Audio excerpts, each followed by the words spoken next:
हाय developer, स्वागत है आप सभी का मन स्टैक सीरीज के इस 10वें पार्ट में। सो गाइस, इस पार्ट में हम लोग रिएक्ट के जेएसएक्स फीचर के बारे में पढ़ेंगे। और अगर हम बात करें जेएसएक्स के डेफिनेशन के बारे में, तो ये हमें अलाउ करता है कि हम अपना एचटीएमएल का कोड जो है वो जावा स्क्रिप्ट के अंदर ही लिख सकते हैं, जो कि गाइस पढ़ने और समझने में काफ़ी आसान होता है। और जेएसएक्स के जितने भी फीचर हैं वो चल के हम अपने कोडिंग स्क्रीन पे देखेंगे। और मिलते हैं वीडियो के एंड में, ताकि हम ये जान पाए कि हम नेक्स्ट वाले वीडियो में क्या पढ़ने वाले हैं। उससे पहले अगर चैनल पे नए हो तो प्लीज़ चैनल को सब्सक्राइब कर लो और बेल आइकन दबा लेना, ताकि इस तरीके का अपडेट मिस ना हो पाए। तो चलते हैं अपने कोडिंग स्क्रीन पे। सो गाइज, यहाँ पे आ चुके हैं अपनी कोडिंग स्क्रीन पे। और सबसे पहले मैं इस प्रोजेक्ट को रन कर लेता हूँ npm run dev कमांड से। इतना करके हम एंटर कर देंगे और हमें एक लोकल यूआरएल मिल जाएगा। और गाइज, इस यूआरएल को कॉपी करके हम अपने ब्राउज़र पे चलेंगे और यहाँ पे पेस्ट करके और एंटर कर देंगे। तो गाइज, ये जो आप होम पेज देख रहे हो, ये हम लोग ऑलरेडी रिएक्ट में क्रिएट कर चुके हैं, ठीक है। ये बूटस्ट्रैप का टेम्पलेट था पहले, अब इसको हमने जो है कि रिएक्ट में कन्वर्ट कर दिया है। सो गाइज, जो लोग भी मेरे इस वीडियो पे नए हैं वो जा करके मेरा पिछला वाला वीडियो देख करके ये सारा सेटअप जो है कि कर सकते हैं और ये होम पेज रिएक्ट में क्रिएट कर सकते हैं, ठीक है। अब गाइज देखो, आज हम जो पढ़ने वाले हैं वो हमारा क्या है, जीएसएक्स का टॉपिक है, ठीक है। कि रिएक्ट में जीएसएक्स कैसे काम करता है और उसके कौन कौन से फीचर हैं, ठीक है। सो गाइज देखो, उसको जानने के लिए सबसे पहले हम एसआरसी में जाएंगे और एसआरसी वाले जो हमारा रूट फोल्डर है उसके अंदर हम एक फ़ाइल बनाएंगे, लर्निंग जीएसएक्स और फीचर डॉट टीएसएक्स, ठीक है। ये एक फ़ाइल मैंने इसलिए बना दिया, देखो फ़ाइल का नाम थोड़ा लंबा है लेकिन हमें मीनिंगफुल लग रहा है कि हम लोग जीएसएक्स फीचर पढ़ने वाले हैं, तो इसलिए मैंने ये फ़ाइल का नाम रख लिया, ठीक है। अब यहाँ पे देखो एक कंपोनेंट है, तो हम लोग वैसे ही कंपोनेंट बनाएंगे जैसे हम लोग पहले से बनाते आ रहे हैं, ठीक है। फंक्शन लर्निंग जीएसएक्स फीचर, और डायरेक्टली हम लोग यहाँ पे जीएसएक्स को रिटर्न कराएंगे, ठीक है। अब देखो गाइज, यहाँ से मैं एक JSX रिटर्न कराऊंगा। बेसिकली देखो, रिटर्न करा रहा हूँ, उसमें मैं H1 टैग में दे देता हूँ हेलो वर्ल्ड, ठीक है। इतना करने के बाद अब मैं इस कंपोनेंट को एक्सपोर्ट करूँगा, और एक्सपोर्ट करने के बाद एक्सपोर्ट डिफ़ॉल्ट और लर्निंग JSX फीचर, ठीक है। इतना करने के बाद गाइज, हम चलेंगे कहाँ पे, अपने main dot T S x में, ठीक है। और यहाँ पे इस फाइल को क्या करेंगे, जो हमने कंपोनेंट बनाया है उसको इंपोर्ट कर लेंगे, ठीक है। Import learning G S x feature from learning G S x feature, ठीक है। अब गाइज देखो, मैं एक काम करने वाला हूँ कि जो ये ऐप वाला जो हमारा कंपोनेंट है ना, उसके जहाँ पे मैं learning G S x feature यहाँ पे रिटर्न कराने वाला हूँ, ठीक है। रेंडर कराने वाला हूँ बेसिकली। तो देखो, ऐप के जगह पे मैंने क्या लिख दिया, लर्निंग जीएसएक्स फीचर, ठीक है।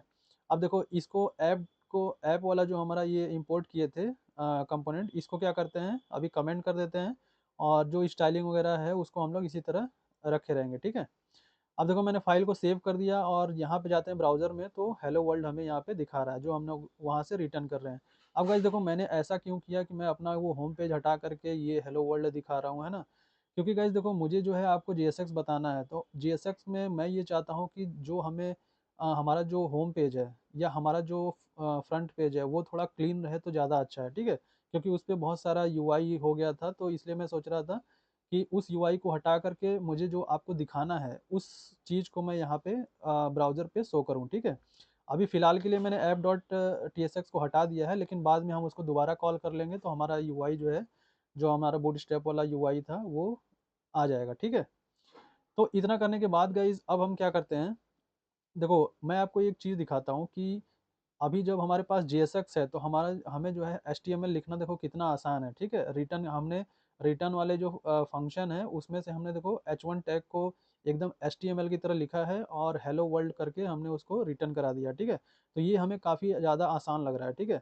अब मैं आपको एक तरीका वो दिखाऊंगा जो पहले हम लोग यूज करते थे, मतलब जावा स्क्रिप्ट जब हम लोग यूज करते थे तो हम लोग किस तरीके से एलिमेंट वगैरह क्रिएट करते थे और किस तरीके से टैग वगैरह क्रिएट कर सकते थे, ठीक है। देखो, इंपोर्ट करेंगे यहाँ से और क्रिएट एलिमेंट, ठीक है। और अगर आपको गाइज थोड़ा बहुत जावा स्क्रिप्ट आता है, और आई मतलब आता ही होगा यार थोड़ा बहुत, क्या मतलब, तभी तो आप लोग ये रिएक्ट पढ़ रहे हो। तो देखो, यहाँ पे जो क्रिएट एलिमेंट है वो एक जावा स्क्रिप्ट का पार्ट है, ठीक है, फंक्शन है बेसिकली।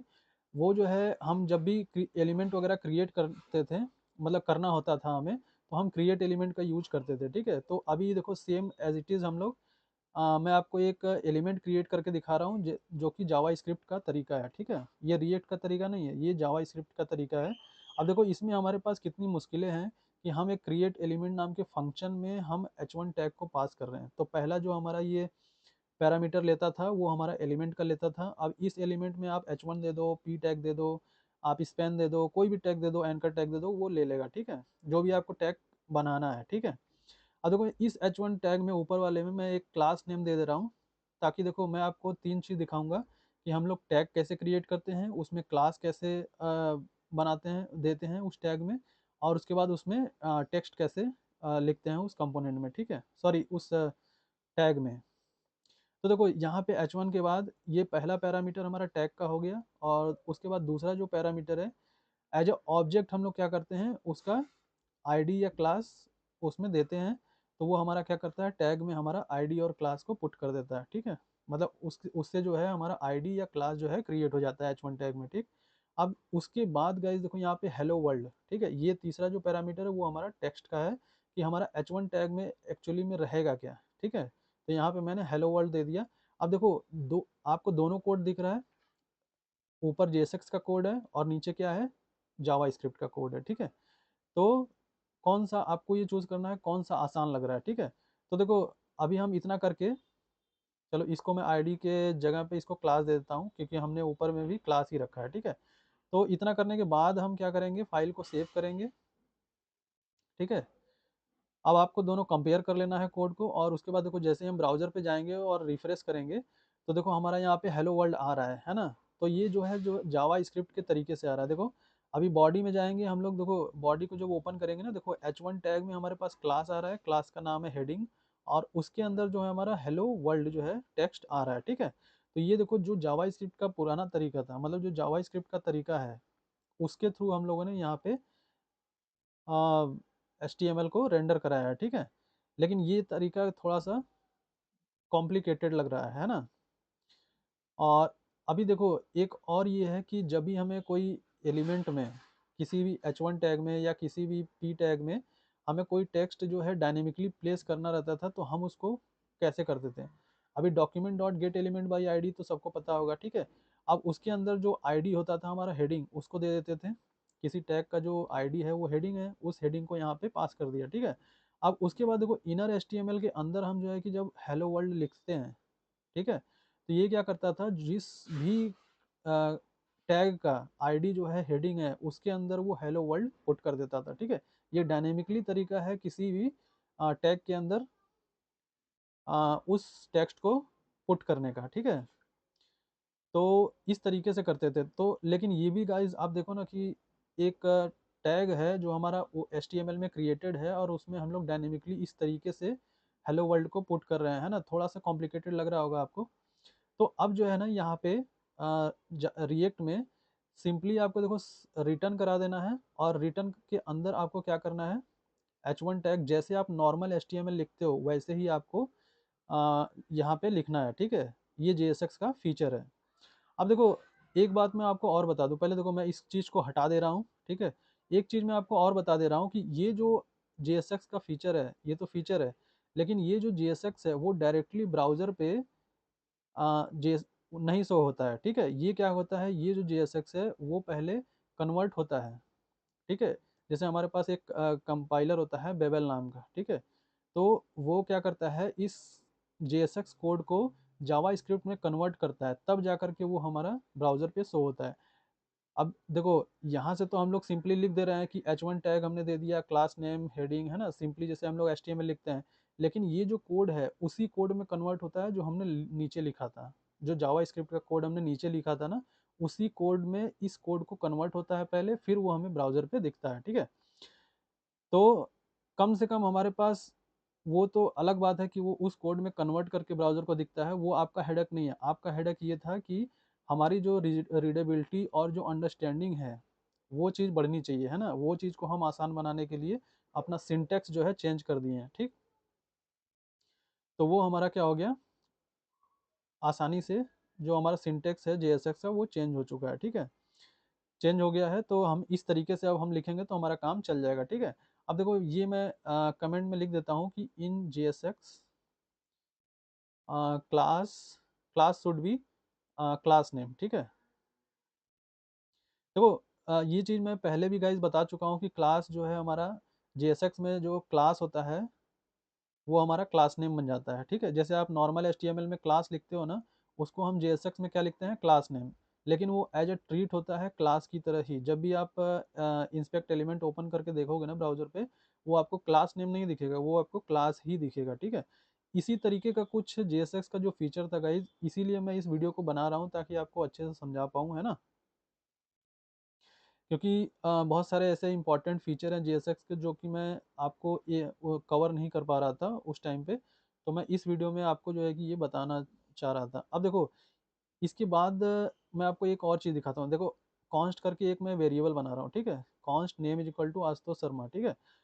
अब देखो, अब आप एक चीज़ कंपेयर करना कि हम लोग कैसे करते थे। मैंने आपको दिखाया था ना कि हमने जब हमको किसी एलिमेंट में कोई टेक्स्ट डालना रहता था डायनेमिकली, तो हम कैसे करते थे, document dot gate element by ID और उसके बाद इनर HTML और उसमें वो टेक्स्ट डाल देते थे, तो वो ऑटोमेटिक जो है उस आईडी के अंदर वो टेक्स्ट डाल देता था, ठीक है, उस टेक्स्ट उस टैग में। तो अभी देखो यहाँ पे इतना सिंपल हो गया है कि जैसे आपको HTML में कोई एक्सप्रेशन लिखना है, ठीक है, तो हमें जो JSX है वो क्या प्रोवाइड करता है, करली ब्रेसेस, ठीक है। अभी आपको कोई भी डायनेमिक वेरिएबल HTML में अगर आपको लिखना है तो आपको क्या करना पड़ेगा, करली ब्रेसेस का यूज करना पड़ेगा, ठीक है। अब देखो यहाँ पे करली ब्रेसेस के अंदर आप कोई भी वेरिएबल पास कर दो, मतलब डायनेमिक वेरिएबल पास कर दो, वो आपका जो है कि काम कर जाएगा, ठीक है। देखो किस तरीके से मैंने H1 टैग में एक करली ब्रेसेस बनाया और सिंपली मैंने उस वेरिएबल नेम नाम के वेरिएबल को पास कर दिया, ठीक है। तो आप सिंपली जो है HTML में भी अपना जो है वेरिएबल को पास करके काम कर सकते हैं। अब देखो यहाँ पे ये है फ्रेगमेंटेशन, ठीक है। ये जो आपको बिना किसी लेटर के ये जो टैग दिख रहा है आपको, ये ओपनिंग टैग है और नीचे देखो यहाँ पे क्लोजिंग टैग है ना। लेकिन इसमें कुछ देखो लिखा नहीं है ना। जैसे हम लोग कोई भी टैग क्रिएट करते हैं तो उसमें div लिखते हैं, div लिखते हैं या स्पैन लिखते हैं या एंकर टैग लिखते हैं, तो वो एक मीनिंगफुल टैग होता है। लेकिन ये जो है फ्रेगमेंट है, ठीक है। इसका काम ये होता है कि आप इसको यूज करके इसके अंदर आप मल्टीपल HTML का कोई भी कोड लिख सकते हो, है ना। जैसे H1 लिखना हुआ आपको, P टैग लिखना हुआ आपको, एंकर टैग लिखना हुआ, ठीक है। नहीं तो आपको div देना पड़ता था, है ना। मतलब या तो आप इस तरीके का दे दो फ्रेगमेंट, और नहीं तो आपको एक div देना पड़ेगा ताकि आप जो है कि उसके अंदर जो है कोई भी अपना टैग लिख सकें, ठीक है। तो देखो मेरा समझाने का मतलब ये है गाइस कि आपको अगर div वगैरह आप नहीं देना चाह रहे हो, मतलब आपको ऐसा लग रहा है कि नहीं यार मैं सिर्फ P टैग लिखूं और मेरा काम बन जाए, तो आपको div के जगह पे, मतलब div के जगह पे ये फ्रेगमेंट आपको देना पड़ेगा। फ्रेगमेंट के अंदर आप पैराग्राफ लिख दो, P टैग लिख दो, H1 टैग लिख दो, कोई भी लिख दो, वो आपका काम कर जाएगा, ठीक है। और ये गाइज मैंडेटरी भी होता है। देखो इससे पहले आप देखे होंगे कि हमें एरर थ्रो कर रहा था, ठीक है। जब भी हम ये एरर हमें थ्रो करेगा तो हमें इस पूरे जो HTML आप लिखोगे, चाहे H1 टैग, P टैग या कोई भी टैग लिखोगे, उसको हमें इस फ्रेगमेंट से रैप करना पड़ेगा। रैप का मतलब सबसे ऊपर आपको ओपन करना पड़ेगा और सबसे नीचे आपको क्लोज करना पड़ेगा, ठीक है। देखो ये आशुतोष शर्मा आ गया, ठीक। देखो है ना कितना सिंपल। ये सारे जो, जैसे आप कोई फ्रेमवर्क देखते हो ना गाइज, कि आपका जो व्यू होता है, जो उसमें किसी भी फ्रेमवर्क में आप देखोगे उसका सबका अलग अलग टेम्पलेट होता है, और हर एक टेम्पलेट का आपका अलग अलग रूल होता है, ठीक है। कि आपको इस तरीके से वेरिएबल पास करना है तो आपको इस तरीके से उसमें गेट हो पाएगा, है ना। तो इसी तरह JSX भी एक तरीके से आप टेम्पलेट समझ लो, और उसका भी एक अलग रूल है कि आप करली ब्रेसेस लगा करके नेम को पास करोगे, कोई भी वेरिएबल पास करना चाहते हो तो वो इस तरीके से आप कर सकते हो, ठीक है। अब देखो इसके बाद मैं आपको कुछ बताने वाला हूँ कि ये जो हमारा करली ब्रेसेस है, क्योंकि ये जो है हमारा डायनेमिक है, ये एक्सप्रेशन शो करता है ना, किसी भी चीज़ को डायनेमिकली शो करता है। तो हम नेम की जगह पे अगर 20+30 दें तो ऐसा नहीं कि ये 20+30 शो करेगा, नहीं, ये एक्सप्रेशन है बेसिकली। तो ये क्या करेगा, 20+30 को कैलकुलेट करके 50 कर देगा, ठीक है। इसका जो मेन काम है करली ब्रेसेस का, वो आप लोग यहाँ पे देख सकते हो, ठीक है। अब देखो यहाँ पे सिंपली मैं एक ऐसा करता हूँ, कॉन्स्ट ले लेता हूँ, एक वेरिएबल ए है, एक वेरिएबल बी है, ठीक है। उसमें 10 और 20 डाल देता हूँ। तो यहाँ पे देखो ये वेरिएबल को तो सपोर्ट करता ही है, तो यहाँ पे A+B मिला के हमारा क्या हो जाएगा, 30 हो जाएगा, ठीक है। और इसके अलावा जो फीचर है JSX का वो भी मैं आपको दिखाता हूँ अभी। देखो अब यहाँ पे मैं एक वेरिएबल बनाऊंगा कॉन्स्ट इज लॉगिन, ठीक है। अब देखो ये गाइज मैं आपको ये दिखाने जा रहा हूँ कि अगर हम HTML ये जो हम JSX रिटर्न करा रहे हैं, अगर उसमें हमें कंडीशन लगानी पड़ी कि हम जैसे मान के चलो हमारे पास 2 UI है, ठीक है, और उसको हमें कंडीशन बेस पे रेंडर कराना है तो हम कैसे करेंगे। देखो यहाँ पे इज लॉगिन ट्रू मैंने दे दिया, ठीक है। अब देखो यहाँ पे इज लॉगिन वेरिएबल है और उसमें मैंने क्या कर दिया, एक बूलियन वैल्यू पास कर दिया ट्रू, ठीक है। तो अब देखो मैं यहाँ पे एक करली ब्रेसेस लगाऊंगा, ठीक है। जैसे कि मैंने बताया ना गाइज आपको कि हर एक डायनेमिक चीज़ को लिखने के लिए हम करली ब्रेसेस का यूज करेंगे अपने JSX में, ठीक है। तो देखो इज लॉगिन हो गया।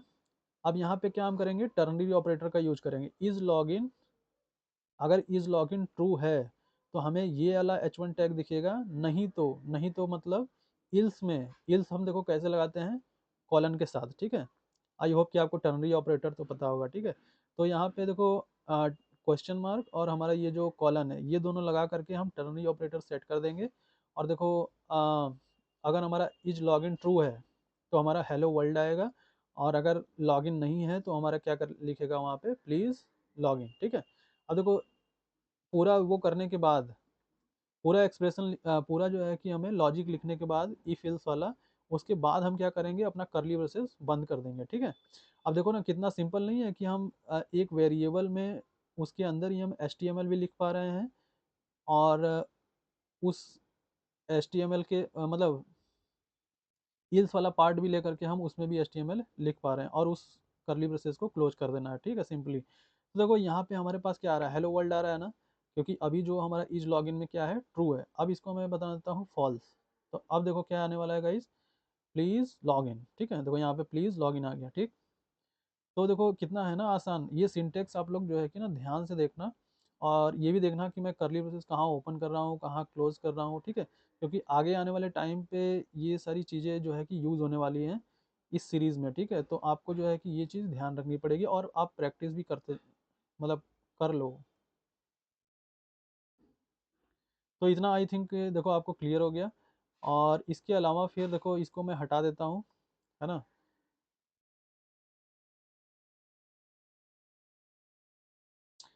देखो ये पहले जैसा हमने ये कर दिया, और इसके बाद अब क्या करेंगे, इसके बाद मैं आपको दिखाता हूँ कि हम फंक्शन कैसे कॉल करते हैं, ठीक है। क्योंकि देखो क्लिक इवेंट में एक फंक्शन मैं बनाऊंगा और उसको आपको कॉल करके दिखाऊंगा, ठीक है। देखो एक पी टैग है, ठीक है। अब ये मैं चाहता हूँ कि ये जो पैराग्राफ है पी टैग, उस पर अगर कोई क्लिक करे तो हमारा कुछ ना कुछ इवेंट परफॉर्म होना चाहिए, ठीक है। तो ऑन क्लिक पे, ये देखो on click is equal to, और ये जो करली ब्रेसेस है, अब देखो ना ये जो करली ब्रेसेस है ना, कितना अमेजिंग चीज़ है ना। वो हर चीज़ के लिए यूज हो रहा है, चाहे आप फंक्शन कॉल करो, चाहे आप वेरिएबल दो, चाहे आप कोई भी 2 नंबर का सम दो, हर जगह आपको जो डायनेमिक चीज़ें हैं उसके लिए आपको करली ब्रेसेस पास करना पड़ेगा, ठीक है। तो ये करली ब्रेसेस को आप मत भूलना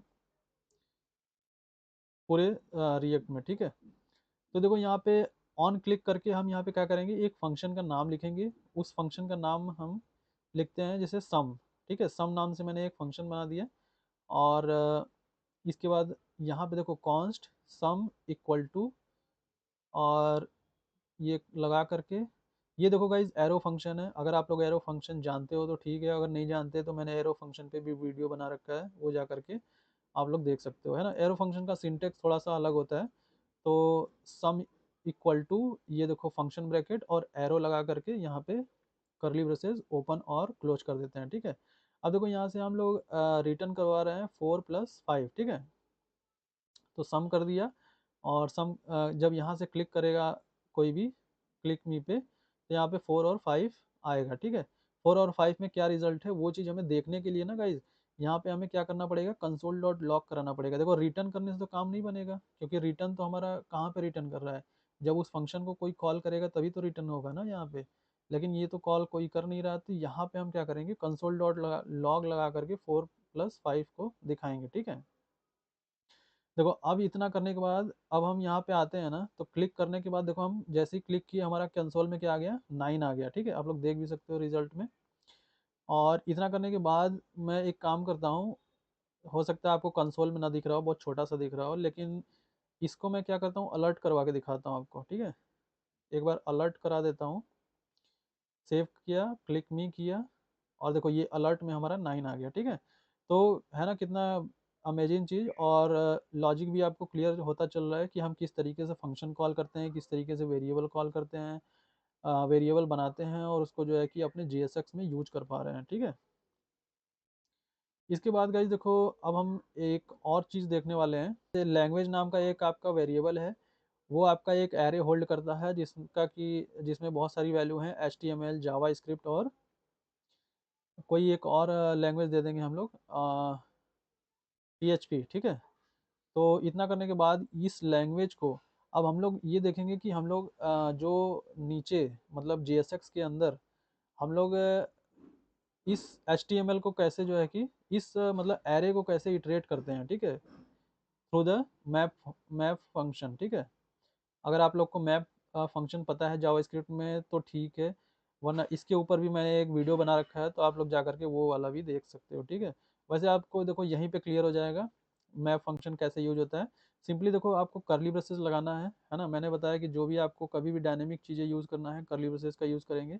अब देखो लैंग्वेज के बाद लैंग्वेज डॉट, ठीक है, लैंग्वेजेस डॉट, और उसके बाद मैप, और ये जो मैप फंक्शन होता है ये हमारा क्या करता है, कॉल बैक रिटर्न करता है, ठीक है। तो मैप के अंदर देखो एक और function callback as a callback ले लिया, और एरो लगा करके ये भी गाइज देखो मैप फंक्शन के अंदर भी ना एक एरो फंक्शन हम लोग लगाते हैं, ये बेसिकली जो है कॉल बैक होता है, ठीक है। तो अगर देखो डीपली आपको ज़्यादा सीखना है मैप फंक्शन के बारे में तो आप जा करके वो वाला वीडियो मेरा देख सकते हो, ठीक है। अभी सिंपल बेसिकली यहाँ पे देखो मैप लगा देंगे। अब देखो यहाँ पे ना गाइज मैं एक लिस्ट बनाऊंगा, बेसिकली ULLI में मैं इस लैंग्वेज को क्या करूँगा, प्रिंट कराऊंगा, ठीक है। अब देखो मैप जो फंक्शन होता है उसके अंदर जो ये कॉल बैक होता है ये हमारा पैरामीटर कंटेन करता है, जिसमें मैंने आइटम को रख दिया, ठीक है। ये 2 या 3 पैरामीटर कंटेन करता है। सो बेसिकली अभी हमें उन दोनों की ज़रूरत नहीं है, तो मैंने यहाँ पे अभी आइटम रख दिया, ठीक है। अब यहाँ पे देखो मैं ऊपर में UL लिखूँगा, है ना, और इस यूएल को जो क्लोजिंग टैग है उसको लूप के नीचे बंद कर दूंगा, और इस लूप के अंदर मैं LI को क्या करूंगा। अब देखो यहाँ पे गाइज मैं एक चीज़ आपको और बताना चाहता हूँ कि ये जो मैप के आगे जो आइटम है उसके बाद एरो है उसके बाद जो ये पैरेंथेसिस लगाया ना, उस चीज़ को आप लोग देखना कि ये करली ब्रेसेस नहीं है। जैसे कि हम रिटर्न जो JSX रिटर्न करा रहे हैं वहाँ पे भी हम लोग क्या कर रहे हैं, पैरेंथेसिस का यूज कर रहे हैं। और जब भी हम कोई HTML रिटर्न कराते हैं, ठीक है, JSX में, तो हम हमेशा जो है पैरेंथेसिस का यूज करते हैं, चाहे वो मैप हो चाहे वो किसी टाइप का रिटर्न हो। तो वो हमारे जो पैरेंथेसिस है उस चीज़ को आप लोग ध्यान में रखना, ठीक है। तो ये देखो पैरेंथेसिस हो गया, और पैरेंथेसिस के बाद ये LI है, और LI के अंदर भी हमें जो है डायनेमिक अगर कोई चीज़ लिखना है तो हम उसको करली ब्रेसेस के अंदर ही लिखेंगे, ठीक है। तो हमारा यहाँ पे देखो एक ऊपर भी करली ब्रेसेस है और एक नीचे भी करली ब्रेसेस है, मतलब मैप के अंदर, ठीक है। अब इस LI के अंदर हम क्या करेंगे, आइटम को पास कर देंगे, ठीक है। मतलब हर एक आइटम को हम धीरे धीरे क्या करेंगे, इटरेट करेंगे ना। जैसे HTML हो गया, जावा स्क्रिप्ट और PHP यहाँ पे हमारा इटरेट होगा, ठीक है। देखो हम UI पे जाएंगे और UI पे देखो हमारा HTML। So guys I hope कि आपको रिएक्ट का JSX फीचर समझ में आ गया होगा, और इसके नेक्स्ट वाले वीडियो में हम रिएक्ट के प्रॉप्स के बारे में पढ़ेंगे। और अगर वीडियो आपको थोड़ा सा भी यूजफुल लगा गाइस तो प्लीज़ वीडियो को लाइक कर लेना, चैनल पे नए हो तो सब्सक्राइब कर लेना और बेल आइकन दबा लेना ताकि इस तरीके का अपडेट आपसे मिस ना हो।